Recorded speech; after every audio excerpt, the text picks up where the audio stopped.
I kind of feel like if you can't go and like kill your own animal, like, and you wouldn't be okay with that, you probably shouldn't eat meat. Larger organizations may be able to see like the economic benefit of organic because it is proven to decrease crime rates and increase like local regional incomes. There's so much integrity around anything organic. So no, GMOs are banned in organic production. Hello and welcome to Humanize the Hustle. Here we believe that health and happiness is non-negotiable. Hey, welcome back to Humanize the Hustle. I'm excited to be joined today by Shawna Marie, who is a true embodiment of someone who brings a lot of human into her hustle. Not only is she actively working towards making our planet a better place through her teaching of health and mindfulness as a yoga teacher, but also has a full-time role at California Certified Organic Farmers, which you might hear us refer to as CCOF. Yoga and organic food are two topics that hold a special place in my heart, and I'm eager to hear Shawna's expertise and her story. I met Shawna at the yoga studio where I teach. Her vibrant energy and teaching style immediately caught my attention. However, as I dove deeper into her journey, I realized that there's much more to her story. Like I mentioned, Shawna isn't just an incredible yoga teacher. She's also a donor relations manager at California Certified Organic Farmers. Initially, I was curious to learn about her role in supporting organic farmers, and I wanted to pick her brain about organic food to help convince the masses to go organic. However, as I prepared for today's episode, I quickly realized that her story extends far beyond that. I believe we all have a calling in our time on this earth to help make it a better place in one way or another through some kind of service or offering, and she embodies that beautifully. We'll get a glimpse into how she found yoga and meditation back in 2008, her transformative travels to India and Australia, and how she seamlessly integrates the path of yoga with her dedication to safeguarding the planet through her role at California Certified Organic Farmers. What resonates deeply with me about Shawna is that she is a wonderful example of embodying the practice of both yoga on and off the mat. Her commitment to both teaching and advocating for sustainable, holistic practices that benefit both us and the earth is truly inspiring. So gear up for an engaging and authentic conversation. We'll be diving into Shawna's transition from yoga mat to farm fields, exploring how the harmony of yoga, meditation, and organic farming can pave the way for a brighter future for all. Without further ado, let's dive right in and extend a warm welcome to Shawna. Shawna, thank you so much for being here with me today. Thank you for having me. I'm excited. So I think we should just jump in and start from the beginning. I'm always fascinated by how people discover yoga, and maybe you can take us back to 2008 and share what prompted you to start practicing yoga and meditation and what led you down this path. Yeah, first of all, it's really funny to hear you say my intro because like most of those things are true, and I'm doing my best to humanize the hustle. I'm not sure it's super seamless, but in 2008, I think I was 16. It must have been because I was driving a car at that point, living in Los Gatos and drinking like all the time. I know that people say that, but I was very actively engaged in a party lifestyle, in a privileged community of abundance. And I had a lot of anxiety as a result of constantly using different substances to manage my internal world. And so I found yoga at Yoga Source over in Los Gatos. I started doing what was then called the Bikram sequence, which is now Hot 26. And at the end of every class, I would lie down and I would do mantra in my head, although I didn't know it was mantra. And I would say to myself, which is really funny, I would say, I am good, I am better, I am great, better than ever. And then as I exhaled, I would say, the past is gone, the past is dead, the past will not come back again. And it was like my first ever mantra that I realized later. I was like, oh, I was meditating. I was doing mantra. But yeah, that's how I discovered it. And it has been ongoing for me since 2008 in all the different places that I've lived. And so you caught yourself getting wrapped up in a lifestyle and something clicked and you were like, I need to do something that's healthy to combat this, or like you knew that there was struggle in your mind and you were just like, yoga, someone told me to go to yoga and it was going to help me, or? That's a really great question. Addiction and different codependent tendencies run rampant in my amazing, lovely family who I love so much. And yoga was cultural, I think, growing up around a lot of like stay-at-home moms who had partners of means who would go to yoga. So I watched moms around me go to yoga, and I was like, oh, well, that seems like something I could try. I never had anyone suggest it to me or recommend it. I was doing some therapy, some like, child therapy at the time, because you're a teenager and you're a child. But yeah, no one really recommended it to me. I just kind of found my way towards it. And then it took another several years to really use it as a mechanism for maintaining balance. But yeah, I always knew I needed something. I was, from a very young age, a seeker and really concerned with why we exist. Like I was 4 years old running into my mom's room and was like, we need to talk about forever and this idea that our spirit goes on forever. And she was like, good God, lady, I just need to go to sleep. So yeah, I think yoga and the spiritual parts of yoga always appealed to me as a place where people spoke pretty honestly about like, we're alive. That's kind of crazy. It's really interesting. So I didn't know the addiction piece of your past, and that's like something too that actually is a big part of my past too, and could be like a whole nother conversation. Like addiction runs in my family. I didn't find yoga as early as you did, so it's always very interesting to me to kind of see, like, was it the physical movement that pulled you in, or were you really looking for something grounding and spiritual?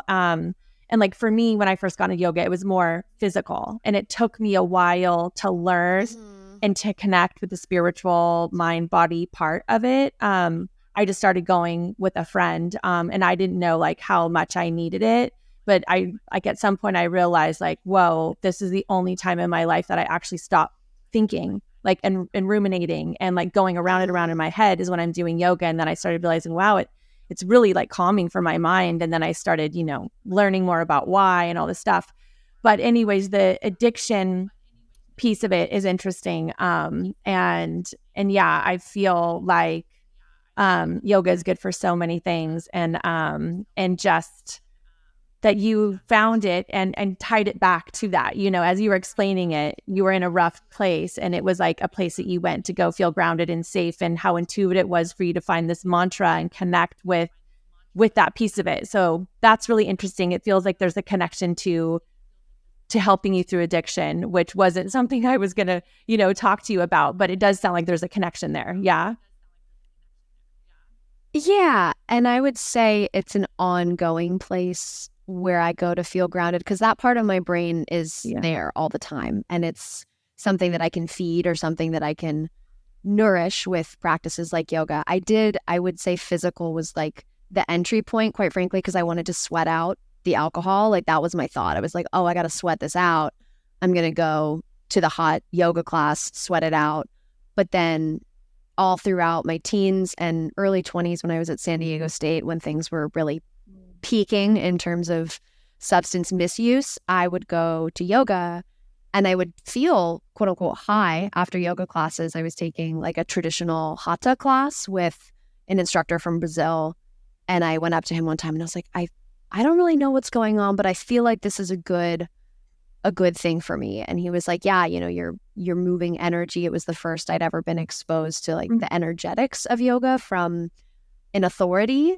And then throughout my rampant college years, where I was on and off as a student, dealing with my mental health and all that jazz, I took some time at West Valley Community College up here in Saratoga, Los Gatos, and I read the Bhagavad Gita for a comparative lit class. And I was reading the Bhagavad Gita and I was balancing a yoga practice that was less physical, more spiritual. And I just drove home and I remember thinking, I think I found something. Like, I have no idea what this is. I don't know what the Bhagavad Gita is. I don't know what Buddhism or Hinduism is. I went to Catholic schools. I barely knew anything, but I was like, I think this is a path that I can follow. And then that literature really like opened up the world of Ashtanga yoga, 8-limbed yoga, all these different practices and all these different teachers, Deepak Chopra, Wayne Dyer, who talk about like the intersectionality between mental health, the food that you eat, how you move your body. And that was when I was like 20, just after 20, after I got sober. So I got sober when I was 20, and I haven't been perfect in the last 11 years, but I've been mostly perfect. But by 12-step standards, it has not been perfect. But that's That's incredible. I mean, I cannot say how much yoga has helped me with my mental health, my physical health, and just the way that I show up in the world as a framework for approaching life. And there's so much to learn. Like you just rattled off so many different things, and different ways of approaching it and learning it. And it is such an onion. You peel away the layers, and there's just there's more onion. There's more to learn. And it is a practice. And I think that I love that you were exposed to it, early, and it was something that has it did something. I feel like it's a lifelong practice that sticks with you. And there are people who are like, I just don't get yoga. Like yoga's not for me. And I was like, they haven't been exposed to it yet in a way that resonates, and helps them understand like, no, yoga is for everyone. It is absolutely for everybody. Yeah. And is helpful in so many ways. So I love that you found yoga early on. It was something that, really helped you through your high school and college years, it sounded like, and you kept on learning. And then at some point you decided to go to India. So tell me, things, it took a while to progress, but then things progressed really quickly. And then you're like, I'm going to India. That's true. Yeah. I began studying with my teacher, Jennifer Prue, in Los Gatos pretty regularly. I would say I was 20.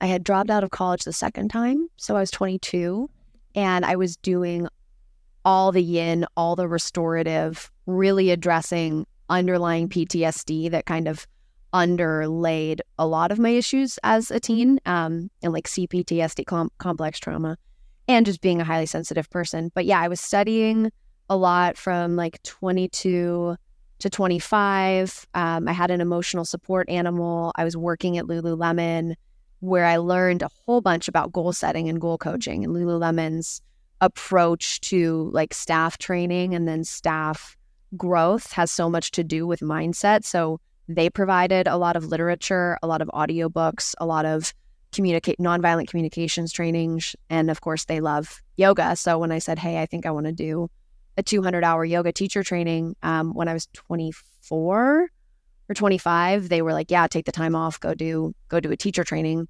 And I was part-time at school trying to finish my degree. So I did my 200-hour with Jennifer Prue in Los Gatos in 2017. And then immediately people kind of started asking me to teach, and I wasn't really planning on it. I had fantasized about being a yoga teacher when I dropped out of college. I was like, I just want to be a yoga teacher and travel the world. But when they started asking me to teach, I was like, me? Why? And then for the most part, it's gone well. In 2019, my emotional support animal passed away. Love her so much. She's in doggy heaven. But there was this like chunk of time where Jennifer and the program at Breathe in Los Gatos would credit you 100 hours or 90 hours if you traveled with her to a Buddhist or Hindu country and you were in a 300-hour training.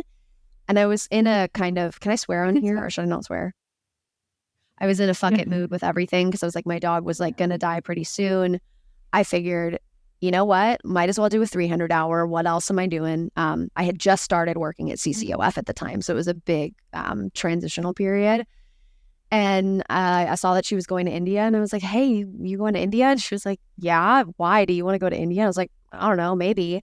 And I went to an informational meeting about it and I just went, and I had never spent that much money on anything before. It was a big trip. I was there for a month and we went to so many different sites of the origins of the practice. That was really my first taste of realizing that I'm a white yoga teacher in California too, which was really helpful. And I'm still processing and learning a lot about what that means and how to do the practice service given the cultural implications of that. But yeah, went to India per the like push of my new manager at CCOF. I had gotten hired maybe 3 or 4 months before. I was like, hey, can I go to India for a month? And she had been to India and she had traveled to India to do a documentary about soil health. So she was like, absolutely, go to India. We'll figure it out. And I didn't have that much vacation time. So I took some unpaid time off, but it felt like quite divinely supported. And everything just worked out. It was like, found a great flight. There was no obstacles in the way. It was really just like an opening. And I was very scared. And I called an acupuncturist that I had because she's a spiritual gal. And I said, I have this chance to go to India, but I'm like really freaking out. India's a big, scary place. I had had a bunch of autoimmune issues not too long before that. So it was like, food, am I going to be okay, whatever. And she was like, India does not call to everyone, but it's calling to you for some reason. So, you know, fuck it, just go explore. And so I went, and it was so magical, and I was so sad to leave. But yeah, that was 2018 actually. And then I finished my 300 hour in 2019. So as a person, deep in yoga practice, what would you say are some call out kind of moments for you in India? It's definitely on my list. And, as a practitioner and, of yoga. Yeah. Very interesting. Yeah. Yoga means so much more over there than it means here. It is so not about asana. It is so not about your handstand to transition chaturanga. It's not about that. It's about the lifestyle. It's about the yamas and the niyamas. A lot of people there don't practice yoga. Like, they see it as something weird that their parents do or that their grandparents do. So when I went, oh God, there's so many takeaways. We could do a whole other conversation about India. But what I felt there was a presence of the people that I met, which is not found here. And that could be a myriad of reasons, right? That couldn't all be attributed to yoga and these spiritual practices. But there's a level of presence that I found in everyone that I met there. There's a lot more reverence around death and your loved ones, and a different understanding and acknowledgement of death as just a part of life and this experience, which calls to me, because part of the reason I practice yoga is to deal with living and then, dying as it happens around us all the time. So we went to the Ganges. I would recommend that. The Ganges River. We were in Varanasi. We were also there during Diwali, so there were a bunch of other cultural celebrations happening. And I think if you're just a person who does yoga in the West, it's helpful to go to places where it originated and realize like it's so much bigger than our little well-funded yoga studios. And it's just wild. You mentioned honoring the cultural origin of the practice, and just the overall, breadth of the practice. And every time I teach, I always try to bring some other element into it, and remind the class that, hey, that there's 8 limbs of yoga, and we're really going to be focusing on 2 of them today, and to just like not forget that it's to tie what we understand and the little we can offer in our short practices at the studio, just a glimpse into those other pieces of it. And I totally agree with you. Anybody who practices for any amount of time, like I'm probably overdue, should go and do a pilgrimage, I guess, of sorts, of just honoring that. So I love that you pointed that out. I also love that you pointed out, trying to be a yoga teacher in the West and honoring the origins of it, the white yoga teacher issue, I think is one that is an interesting one to try to make sense of. And I guess the way I approach it at this point is the best I do is just try to honor the holistic practice in my teachings or in my practice of it. Beyond that, try not to butcher anything or change the meaning of anything in some kind of weird way. But I love that you said that. I think it's really important for people to think about that too. So you're actively practicing yoga. It sounds like you're going through a lot in your teenage and your college years. It sounds like you had a challenging time graduating college, but it does sound like at some point you graduated and then you got the job at CCOF. So was that kind of like your first, first of all, what did you go to college for? I ask myself that all the time. I never thought about it. It was like I went to a very competitive private Catholic high school in the Bay Area. Yeah. You go to college. There's not even a question of whether or not. So I actually got an athletic scholarship. I was a coxswain for women's rowing teams, which is a funny word. And I've been made fun of for that word a lot. But it's the little person who yells. And I got a scholarship to go to San Diego State, and I studied English literature and behavioral neuroscience. San Diego State is an amazing educational institution for sure. Like, their classes are top notch. Everything that you read on their website is true. And then everything that people say about that place is also true. So it is a deep, deep, deep party school. I was pulled by my vices into Greek life. And I do have a degree from San Diego State. The degree should have been completed in 2014. It was completed in 2016 with the help of some amazing professors and people who just understood that my journey was going to look a little different.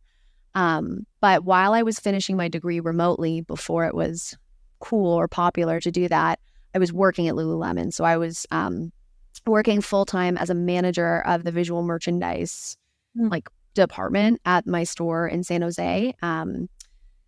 And I was going to San Francisco, finishing some degrees requirements at San Francisco State. This was 2016. And I had worked since I was 15, which is also weird to think about doing work while I was doing all the other stuff. But yeah, I had worked at Petco Park when I lived in San Diego. That was like my first, I think, like real job outside of food service and being a waiter. And then I worked at Lululemon almost for 4 years. And then, I graduated. And I had this instinct one day to quit my job, which was very unlike me. But I had been living at home. I had been saving money. And I was like, I'm done. I know what I want to do. I know where I want to go. I want to work in the environmental nonprofit space. I want to live in Santa Cruz. I don't know how that's going to look, but I'm just going to figure it out. And I have some money saved. So I'm going to take some time to do nothing for the first time ever. And that's a privilege not afforded to most of the population. So I need to acknowledge that. And I just spent like months at the beach and playing piano and making my website and writing more and talking to people about how to get into the environmental nonprofit space when my degree is an English literature degree. Like it doesn't really make a lot of sense. And with these parameters of like knowing where I wanted to live, knowing what type of work I wanted to do, I just started talking to people that I knew. I said, hey, do you know anyone who lives in Santa Cruz? And I would just have informational interviews with people over the phone. Like I talked to my brother's friend who lives here and works at CCOF. And he didn't see any clear line for me to go to CCOF. He was like, yeah, maybe like Save Our Shores or some of these other places because agriculture is so specific. And then a few months later, an entry-level role opened in fundraising at the CCOF Foundation, which is the charitable arm of this larger organic certifier. And I was qualified and I got it. And then it kind of took off from there. So a lot of luck and support got me into agriculture with a degree from a degree in English. So you're like a master manifester, first of all. Let's acknowledge that. You just put it out in the universe. Maybe. That's amazing. Well, Lululemon, like, that's really, like, if you pay attention as an employee, and there's a lot of problems, with the consumer culture and the commodification of yoga. We could do dissertations on that, but for the purposes of this story, like, they really teach you how to set goals and, like, write things out as if they're already true. So in like 2014, I did a coaching session with a store manager and I wrote out like, I live and work in Capitola, California. I work for an environmental nonprofit. None of that was true. And now it is. It's really weird. So yeah, manifesting happens, but there's a lot of other resources that come into that. And I love it. There's so many great themes throughout your story and you keep on like mentioning things I didn't know that I want to like ask you about. But I'm going to try to, sorry. I'm going to try to stay on topic. So you're working for CCOF. And so how long have you been there now? You've been there for quite a while. Almost 6 years. Right. Yeah. I got hired entry-level development associate February 2018. And then within 3 months, like the 3 people kind of above me actively involved in fundraising all went to other orgs. So it was a huge season of turnover. And then it was just me and one other person. Neither of us had that much experience fundraising. And we were like, gotta figure it out. So we've since grown significantly, but she and I worked together for that first 2 years to really get grounded. And then I got a lot of opportunity to move up because of those staff shifts, which is, again, not something that happens very often for people. But yeah, so I've been there almost 6 years and my title has changed 1, 2, 3 times since then. So every 2 years. So you obviously learned a lot about organic farming practices and representing the donor division and getting people to donate and, proving to them that it's a worthy cause. But at some point, you got the opportunity recently to go to Australia. So you've been there at CCOF for about 6 years. Yeah. And maybe try to summarize that journey. Like, how did you end up going to Australia? And paid for, right? It was a sponsored thing through your company? Yeah. So nonprofit organizations are known for being great with employee support and staff enrichment. Not known for having tech salaries, but cool opportunities. Once you've been at CCOF for 5 years, this is how it is now. I don't know if this will always be how it is, but you can apply to take an educational sabbatical. So you have to go to your department director and say, hey, here's what I think I should do. Here's the budget that I would like. And it's a very humble budget, but you have to work within those parameters and display what your learning objectives and your outcomes would be. It's all very formal application process. And I knew my 5 years was coming up. I knew I wanted to do something, had no idea what I wanted to do. But I asked my director, who was the one person left with fundraising with me. So she and I are really close, and I respect and admire everything she does. I said, hey, what should I do? And she said, why don't you go to Australia? You know all these Australians that you've built relationships with over the years. Just see if they know a farm that you can go do a work trade on, because the budget's not big enough to pay for housing. It really covers flight and then food. And I was very scared by that. Again, like India, I was like, Australia, so far. What do you mean? But I had, by chance, worked with Australians over the years who do a trade mission to the States every year. So they go to a lot of the farms that are also involved in donating to the foundation or might be certified by CCOF. And so our paths have crossed heaps of times. And so I reached out to one of them and I was like, hey, I could come and do a work trade on a farm for a month.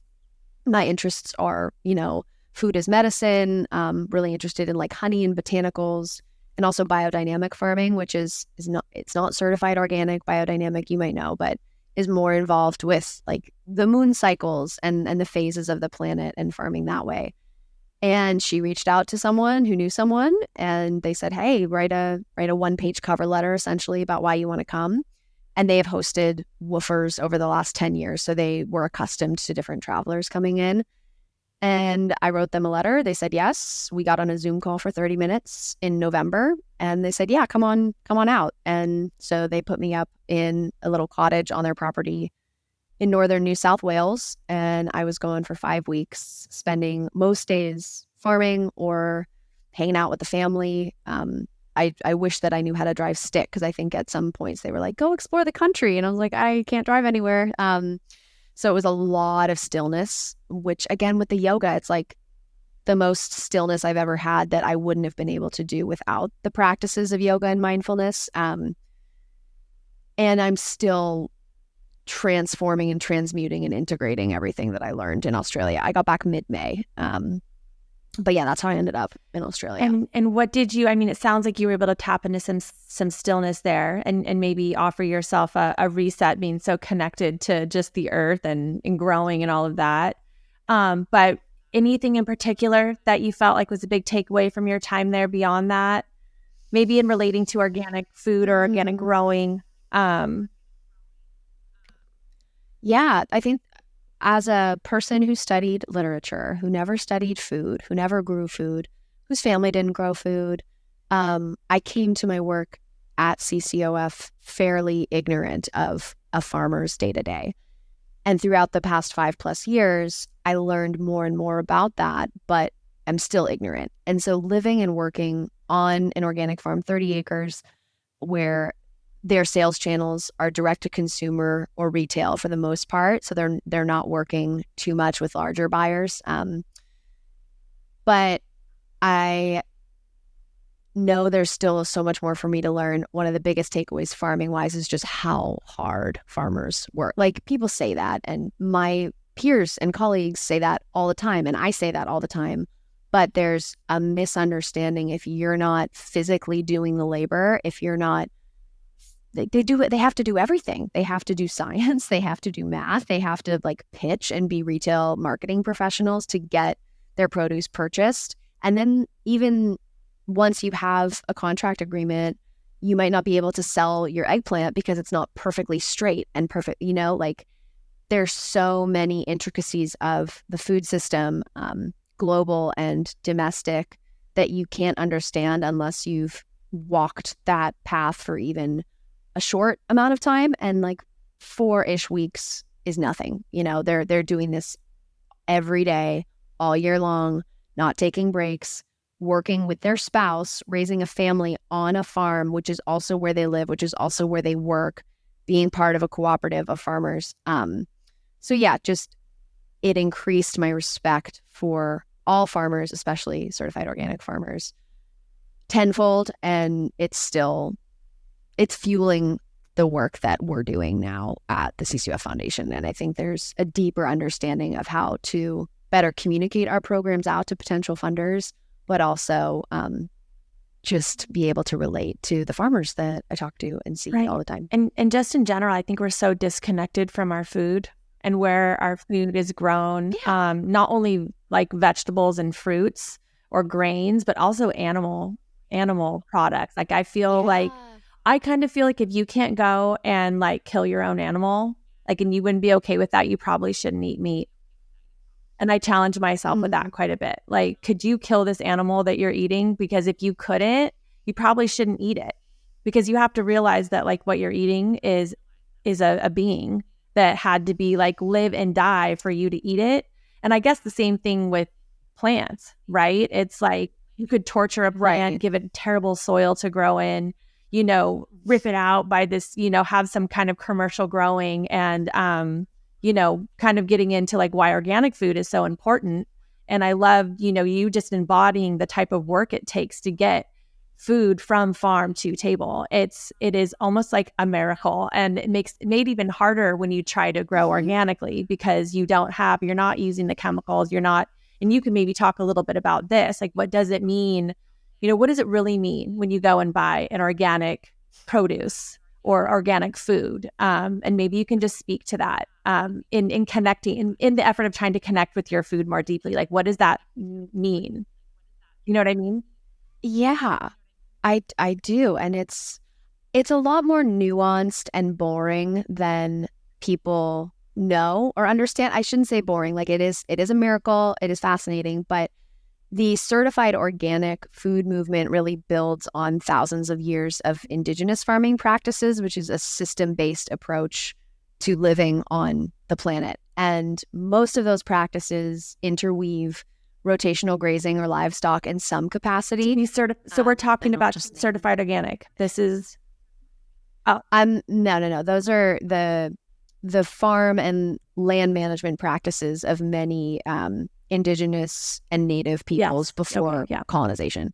And even then, industrial farming, large monoculture farming really didn't happen until the last couple hundred years.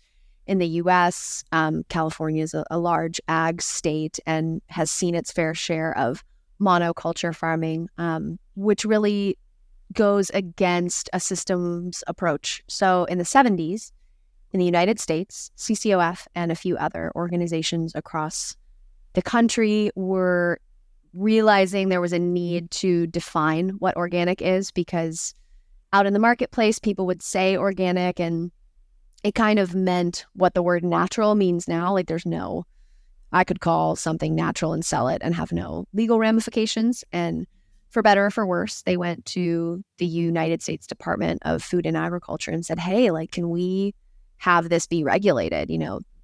Very rarely do we see an industry say, hey, please regulate us. But they did that with the goal of creating integrity around this label and what it means to be organic. And so the organic standards are very, very long, but in short, they ban the use of prohibited materials, so synthetic pesticides, all of the big, bad, scary petrol and oil-based pesticides that we saw born post-World War II. They require biodiversity standards. They require things like cover cropping, and they don't require cover cropping, but basically the organic standards are a system of practices and farm land management that are verified by third-party accreditation agencies. So CCUF is one of like 70 or something in North America that goes to your farm once a year, maybe more, makes sure that your organic system plan is what you say it is, which it is. And then there's all these different checks and balances to ensure that someone who's certifying something organic is actually doing it organically. But what I think most people don't understand is that there's this whole world of like regulation around organic. So it's not just another label that people can buy and pay for. You have so much paperwork. You have to submit so much proof of what you're doing to whatever and whoever your certifier is.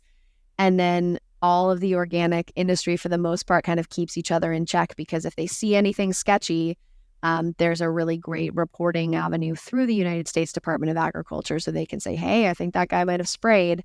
And then usually that person can like lose their status as a certified organic producer. And you don't see that often, but of course there are going to be moments of bad actors. But yeah, organic farming is a systems approach to land management and soil health. And more we're seeing conventional farmers at least adopt some of the soil health practices. They might still be using certain sprays to manage pests, but it ties in so much to like the human body and our human health, because if you have a healthy immune system, you're less likely to get sick from a low-key virus. I'm not talking about big viruses, but you might be less likely to catch the flu. You might be less likely to develop autoimmune conditions, which is where my interest really peaked in it. If you have a healthy system, and the same is true for farms and the land that we manage, like if you're growing certain crops that complement each other, if you're growing a crop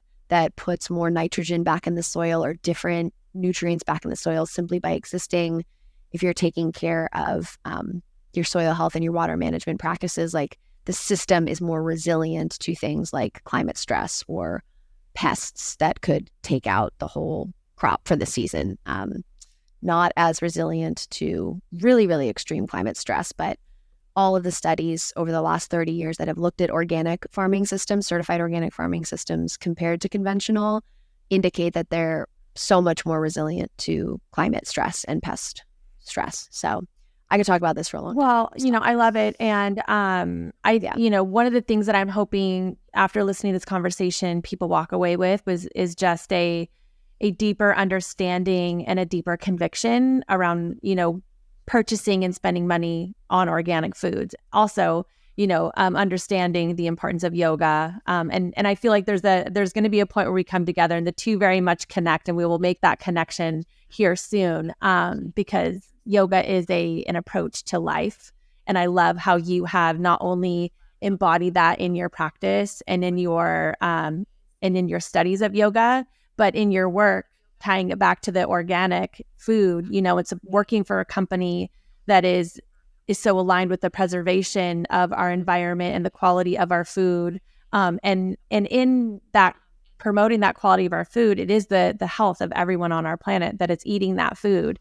And it is a sustainable system. Like investing in organic food is investing in the sustainability of our future and the sustainability of our soil, in all the systems that you were talking about. And so that's, I said a lot there, but there's so many ties as I was learning more about you to, these connections and, me being a holistic nutritionist, and my passion about just the idea of holistic health. Like so many of the things that we've already talked about are pieces of the puzzle, right? So it's, and yoga is one of those things I always just tell people, like, try to find your connection to it, because it's so fundamentally important.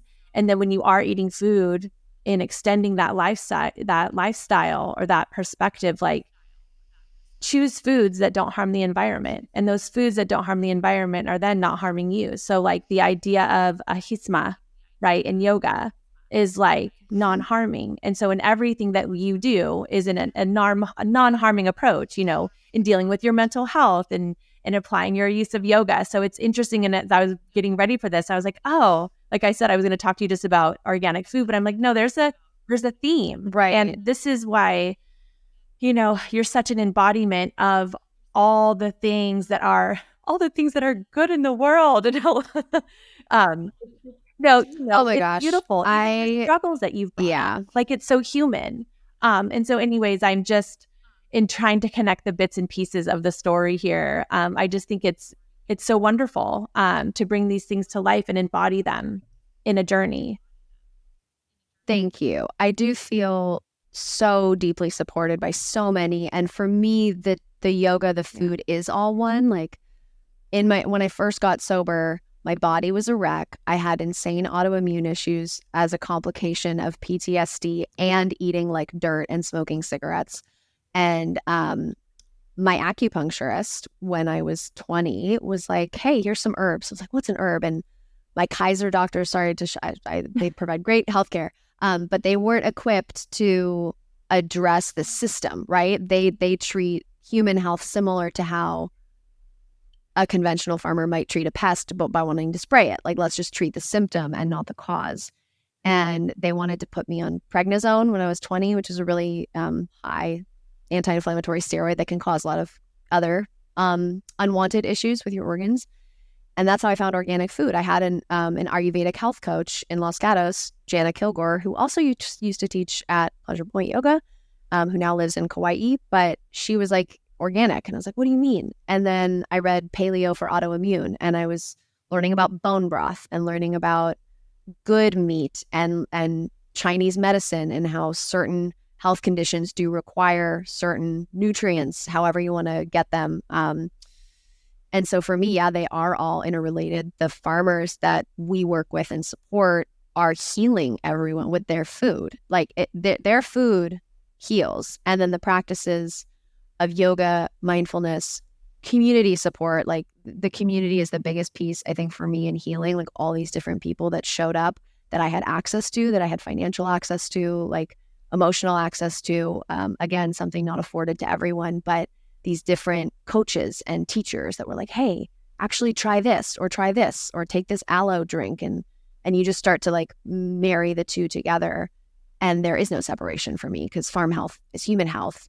And then in a different conversation, there's the social and cultural inequities and access issues because not everyone can go to their local bodega or market and source organically. But for those of us who can, it really does support a growing movement and makes different initiatives more possible where larger organizations may be able to see like the economic benefit of organic because it is proven to decrease crime rates and increase like local regional incomes, providing year-round labor for farm workers, which you don't often see on a conventional farm. So for those of us that do have these choices, understanding that those choices add momentum to healing all around is great.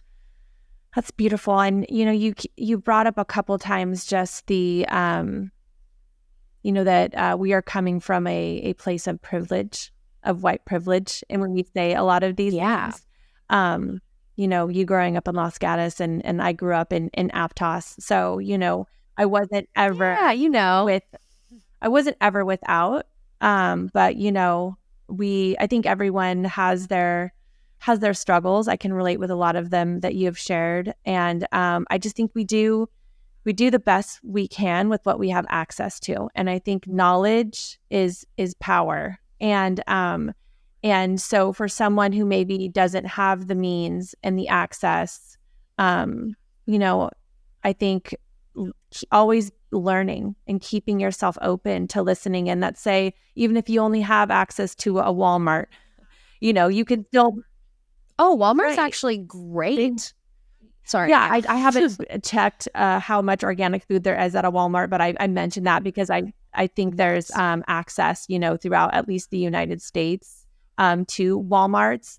And so, maybe this reaches the right person and they decide to make that investment. And, maybe they don't get something else that was less nutritious and they decide to just invest a little bit more money in whole organic foods where they can. And not everything needs to be organic, but and I'm actually curious what you think about like the Dirty Dozen. Do you follow that? And have you heard anything regarding whether the Dirty Dozen is an accurate representation of what you should focus on for organic? It's a great question. It comes up a lot. It's a wonderful marketing strategy, the people who invented it. I haven't studied it enough to make a super educated claim about it, but what I do know is that any fruit or vegetable sprayed with a pesticide not allowed in organic production can have like compounding effects in an immune system. So eating one non-organic avocado, you're going to be fine. But it's this cumulative effect for those of us living in developed nations where we're exposed to those chemicals, we're exposed to other heavy metals, we're exposed to hormonal, I can't remember the name of it, but the things that cause hormone disruption. Endocrine disruptors. Hormone disruptors. Thank you. Endocrine disruptors. It's the dirty dozen. I would just try to buy organic I wouldn't worry about what it is, especially if you're trying to feed your family, I wouldn't get too caught up in the different produce. I think the ones on those lists are super high water content, which is part of the reason they're on those lists, like strawberries, and some other berries, because it's harder to filter out all of the pesticides. There's different opinions on it, but I would just try to buy organic if you can. If you can't, don't shame yourself and don't feel bad, but just understanding that an investment in organic now might mean less healthcare costs later. We have someone in our world who always says pay now or pay later type thing, which is it's not a catch-all or a cure-all by any means. But I think about that when I take some time or some money to do these other self-care practices. Like if I take $30 to go to the infrared sauna to deal with I think I might be coming up with something or coming down with something, then I'm saving my trip to the doctor. I'm saving a copay cost. I'm saving a potential medicine cost. So just making those choices, knowing that you could make those choices doesn't mean you have to. But again, like you said, the knowledge piece. So I'm going to ask you about two kind of big topics that I feel are two big kind of buzzwords that I hear quite a bit that I think are two big reasons why people should consider eating more organic. And one of them is GMOs. So maybe you can speak a little bit. And, many people have heard about GMOs. They seem to be a big concern. They seem to be a big kind of buzzword. I'm curious to know kind of what you have to say or what you think about GMOs and how buying organic helps avoid them. Yeah, well, they're banned in organic production. So you're not going to get a single GMO in anything certified organic. We had a marketing campaign many years ago that was organic is non-GMO and more. Again, I'm not a scientist. I'm a person who eats food who came into this work because I care about it, not because I have any degrees or authority to speak on it. But for the most part, genetically modified organisms come from genetically modified seeds, which come from really large companies that then sell the seeds to the farmers. And then those seeds are more resistant to pesticides. So it's part of the cycle of not caring for the soil, turning around crops that need to be sold that are then consumed. I'm trying to say this really delicately, but genetically modified organisms, I really don't think about that much anymore. But when I was early in my days as someone recovering from really active autoimmune issues that still flare up occasionally, I didn't want to eat anything that was going to cause or add to my systemic inflammation. So it goes back to that dirty dozen thing.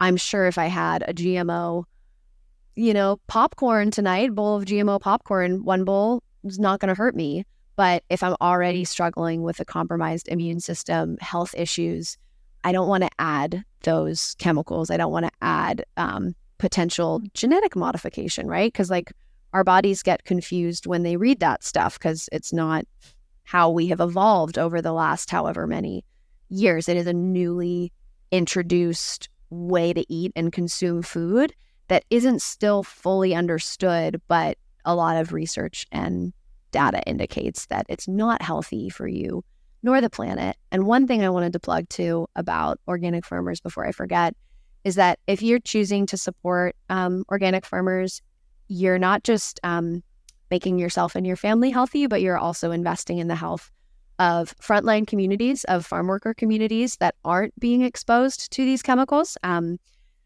Chemicals that follow farmers back home into their houses and affect developing humans a lot more than they affect adult humans because they have smaller immune systems, they have smaller organs, developing brains, etc. So it's beyond your health and your family's health, but also the health of the people who grow the food, who pick the food, who spray or don't spray, depending on your choices. So you can and should hopefully understand like how you can play a role in that in a very small way. But if we all do it a little bit, it's just the needle. And that's another good point.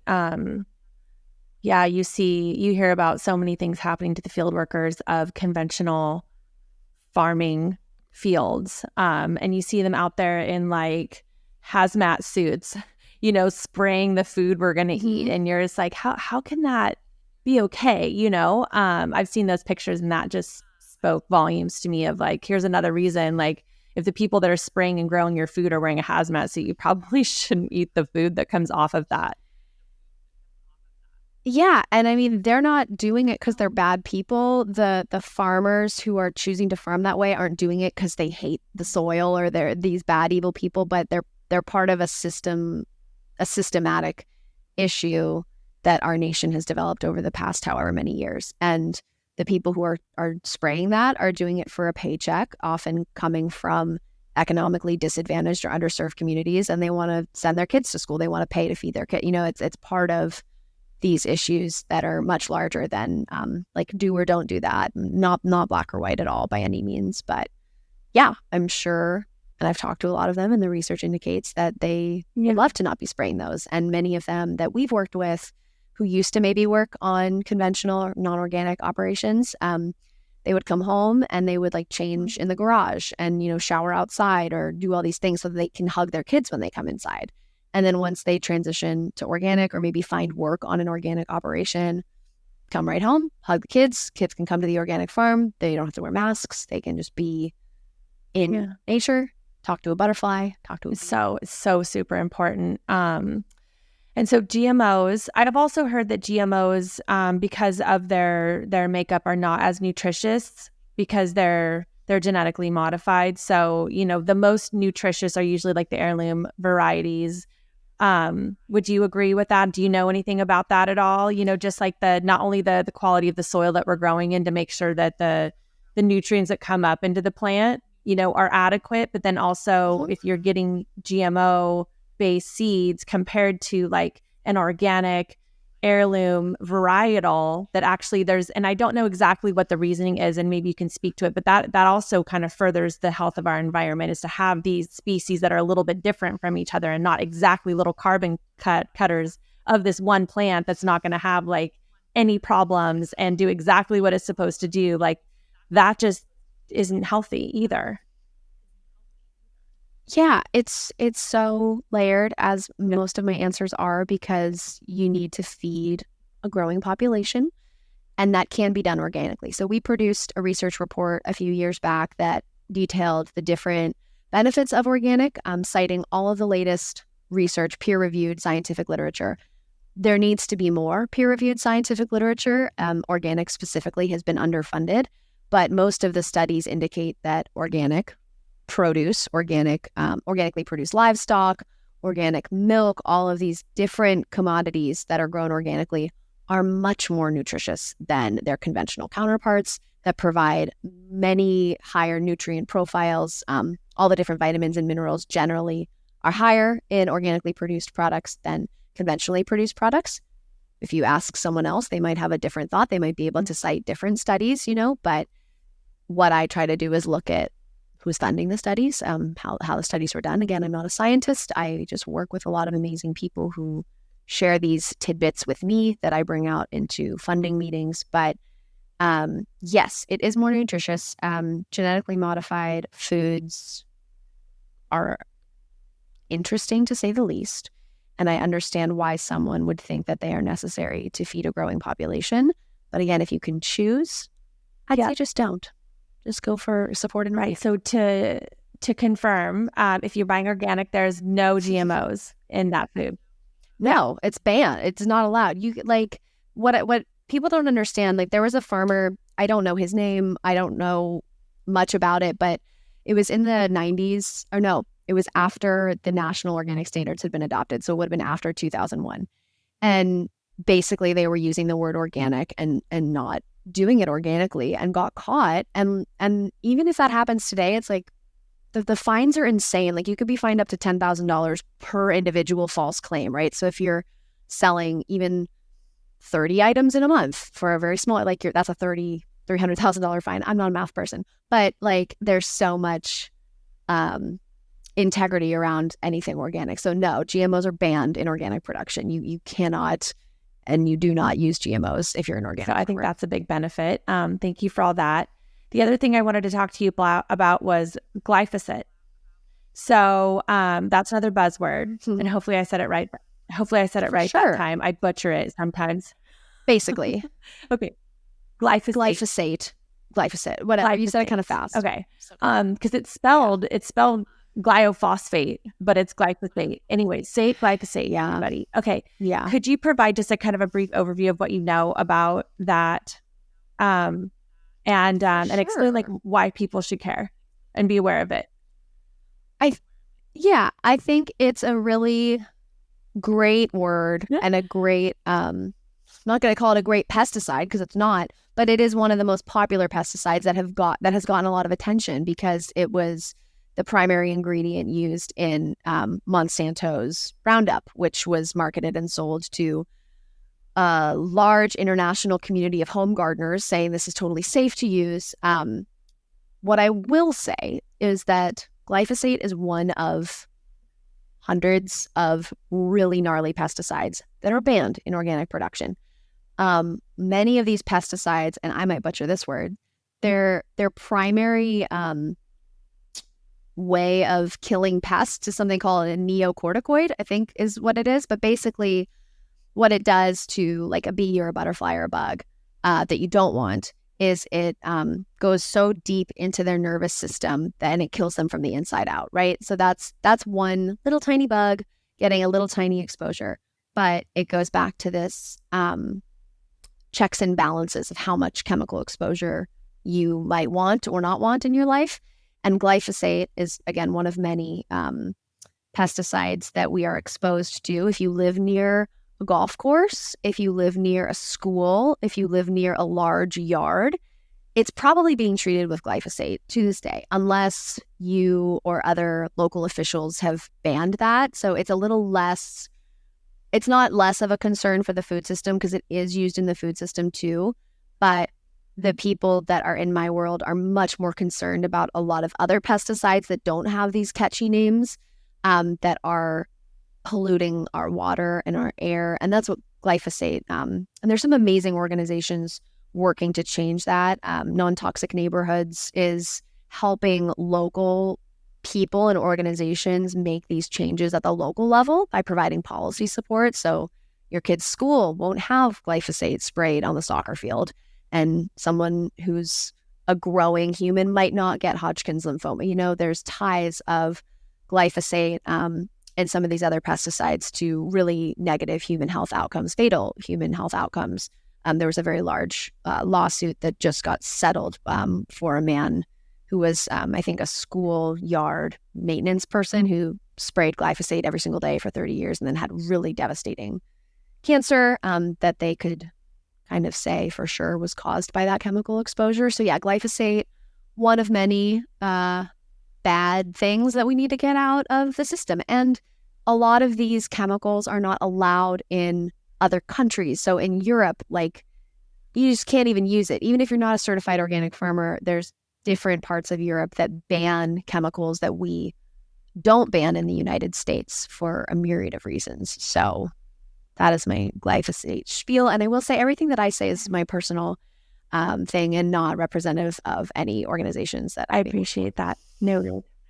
Yeah. So, I think in summary, a couple things. I think, you're spending where you spend your money matters, not only for the, environment, but also for yourself. And I think you've mentioned quite a few reasons why people should care about, their food being organic. And one of the things that I always, say to my clients is your genes load the gun and your environment pulls the trigger.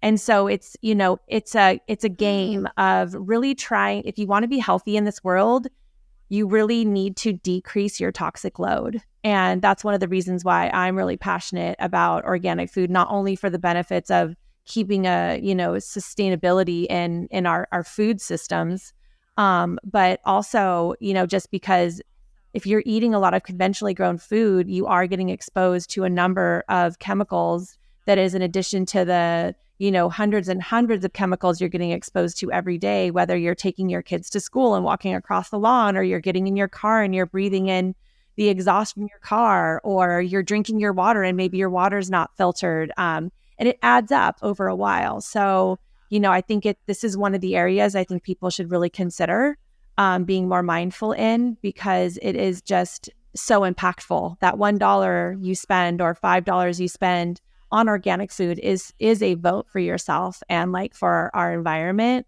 But I think we talked about a lot of reasons why. So hopefully people are feeling inspired in one way or the other to go organic more. But so you have a full-time job, which sounds like you are very involved in, and got to travel to Australia. And then on top of that, you're a yoga teacher. And I can very much, understand that hustle because I've done the same. We have this calling to teach and share the practices that we find so helpful to us. And so what do you take from your practice in balancing all of that? It's a lot. You put a lot out there into the world. And so what helps you stay grounded and focused in doing all of that? Yeah. I don't know. I mean, I meditate a lot. I think tying it back into the systems approach, right? Like, it's a systems approach to my life. And I'm so lucky to have such amazing family and friends that I can like spend time with. And I spend a lot of time with my friends and my family, like not working, not teaching yoga, a lot of time in nature, a lot of time outside.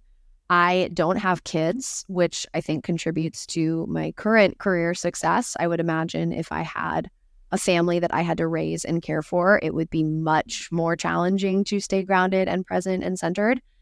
I do my best to set really healthy boundaries. So if there's just a person or a situation that isn't serving and is really just, I don't want to say toxic because I think it's overused, but I say no a lot. So the people who are in my life, friends and family, they understand that I might not want to do something. Or like if I'm out to dinner and it's 8:00 and I'm tired, like I'm going to bed because I go to bed early and I get up early. Right now, I'm not watching any TV or movies for the first time in I don't even know how long. It's been almost 2 months. And since I did that, because before I was feeling it, I was really like, oh my gosh, this is a lot. My current like balancing practices are not enough. And then I just had this insight. I was like, well, just stop watching TV for a little bit and see what happens. And I have so much time when I don't have TV. Like I miss Vanderpump Rules and I miss Kardashians and I miss all of my shows, which I think also help like shut my brain off. Like it's like this huge pendulum of like being really active and engaged. And a lot of it is quite depressing. Like the facts of how we've gotten to where we've gotten really hit me a few years ago. Like the year before the pandemic, I was just walking around like, oh my gosh, everything's terrible. Everything's bad. So I needed like a mind numbing agent that wasn't a substance. So reality TV served that purpose. But yeah, for right now, just so much outdoor time and a lot of prayer, which is, not what everyone wants to hear, but I do. Why doesn't everyone want to hear that? Spirit, and because it's a personal choice. Not everybody wants to pray or hear the word prayer. It's loaded for a lot of people. It's rooted in a lot of kind of weird ways that humans have. It's not the best word for everybody, but I pray a lot and I journal a lot. And when things are really, really hard, I have learned that I can ask for help. So I go to therapy. I have people around me who can hold me when I'm feeling like, wow, there's too much going on. I need support and help. So I think it's this, again, a system of us holding each other up when we need it and vice versa. And so I think community is I'm just so lucky to have the people in my life, and they really keep me balanced. It's everyone else, I think, that does it. And I just listen. So let me know if I'm going to summarize what I thought I heard. So I'm hearing community is really important. I'm hearing nature is really important. I'm hearing saying no is really important. Making sure that you're surrounded by high vibrational people that feel good to you, and yoga. Always more yoga. You didn't say it, but I threw it in there. Yeah. A lot of alone time, ironically, too. Just like not being stimulated, right? Like nature for me is that. Like I'll go on a hike by myself. Yeah. It's just quiet. And you can just drop into a different brain state. And one thing I'll say, that I have lots of little sayings in my brain. And so a lot of times, like when you said prayer, I was born with a Jewish non-practicing father and a Catholic mom turned atheist. I had absolutely like no spirituality at all. Like my dad taught me the Lord's Prayer as like, as a Jewish, like I had like no spirituality at all. And so I very much I don't have any kind of bad association with the word prayer or the idea of prayer, because I pray, but I pray to a higher power, a spirit, right? It doesn't have any kind of association with anything, just because I don't have that experience, but I know people can have a bad experience. But what I love is this one saying that says, you pray to ask questions and you meditate to hear the answers. And I just love that. And I was like, oh, that resonated with me. So when you said prayer, I was like, I love the idea of prayer, because sometimes you do have to like put it out there into the universe. And then in meditation, I feel like I'm receiving the answers. And so kind of tying it back to a good, happy place, maybe that will resonate with somebody. But that really resonates with me in how I approach prayer, not having any kind of religious background or association with it.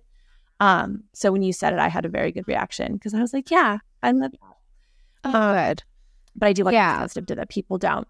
So to wrap things up, we've talked about a ton. Thank you so much for everything that you've shared. I really love your perspective on so many things. So if you could kind of distill your experience and your path, and I feel like people listening to this could take so many different things from it, kind of like, and I have a 19-year-old too right now, which when I was listening to how you were kind of your struggles and trying to find your path and struggles with mental health, it just gave me, and hearing the rest of your story gives me a lot of hope for some of those, early adults, young adults that are trying to make their way. You never give up, and there's so much to look forward to. And just because you're struggling at the moment, it doesn't mean that things can't just turn out beautifully for you. So I love that part of your story.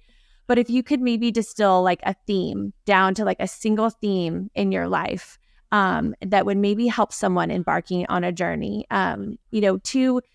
to find, and they're really tied, like you were instinctively drawn to yoga and the sustainable living. Like, what would your advice be? Like, how would you help guide someone? Like a 19? Yeah, I mean, it could be a 19-year-old. It could be someone later in life. Like, I didn't really find this path until I was in my 30s. Mm-hmm. Like, I didn't have any exposure to spirituality, to yoga, to mindfulness. Like, I had a pretty kind of chaotic upbringing in my 20s. I was a young mom. I was working full time. Like, I didn't have any time to even like consider like any of these things that we've talked about right now. So, as I got into my 30s, I really started opening my mind up to this idea that I could find peace, and that there was something out there that could help me find peace that wasn't, that was broader than just going and complaining and talking to a therapist once a week and crying. There was like more to the story. So, someone that is drawn to this path, like, how do you get started? Like, how do you stick with it? How do you find heart-centering work? Like, all the things you're doing, one, and maybe leave us with a parting word of advice. I know that's a hefty question, but yeah. And I, as a teacher, a yoga teacher, what I attempt to do with my students, or the people who show up to my classes, I won't call them my students, but I try to guide them inward, right? So my path is mine, your path is yours. There is no one size fits all for how to find your path, but it's always right there. Like, learn to listen, learn to shut up and listen to your thoughts, to what the people who love you and the people who really have your best interests at heart have to say to you. And trust that you will be given clues that will help you untether the path. That's many metaphors, but like there's clues abound, right? Like the Bhagavad Gita. I just had a feeling. I didn't know what the F it was. I was like, I don't know what this is, but I have a feeling. Like those moments where you have a feeling about something, like I feel like I might be good at this. I feel like maybe anything that's like an internal instinct that comes from a really soft place, right? Not a voice that's like, I have to do this or I should do this or society tells me this, whatever. But listening, there's a quote, I don't know who it is, but like listening to the soft, still voice within. Because I don't know what that voice is, but everybody's got it. Everybody has that little voice, whether it's Jiminy Cricket or Allah or like whatever it is, there's a voice in there inside each of us that has messages for us. So like you said, when you're in meditation, you hear, maybe it's that voice, maybe it's a different voice, a voice from your ancestors, I don't know. But developing enough discernment to listen and to listen to how you feel. And I think what's beautiful about yoga and like body work integration practices is that you can start to understand how you feel versus how the world wants you to feel, expects you to feel, etc. And so just listening to your feelings. And then those can't always guide the way because we have life and you might be a young single mom or a young mom or have a whole different host of reasons why you can't act in that moment.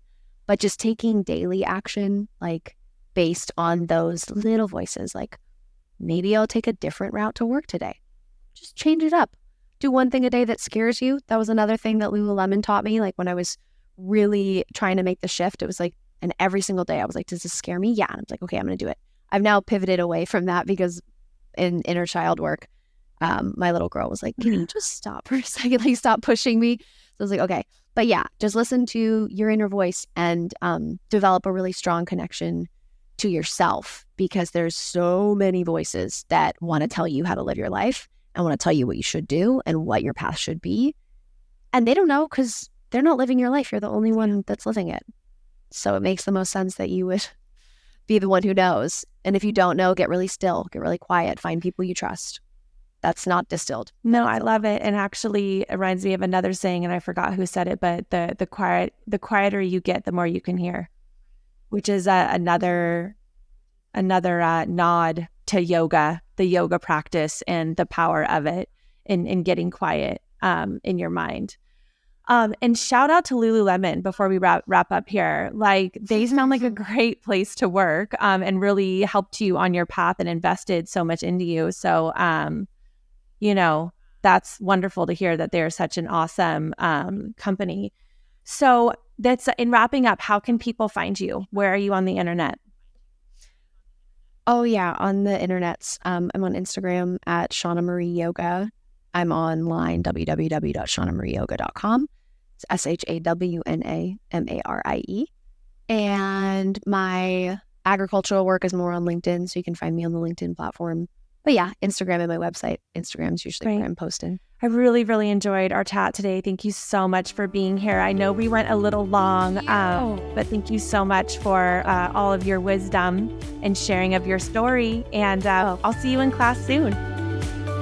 Thank you for listening to Humanize the Hustle podcast. If you would like to get in touch with the show, email me at myalchemylife@gmail.com or follow me on Instagram at Wellness with Alicia. And if you like the show, please share it with someone you love and make sure and give us a 5-star review. Talk to you next time, and remember, health and happiness is non-negotiable.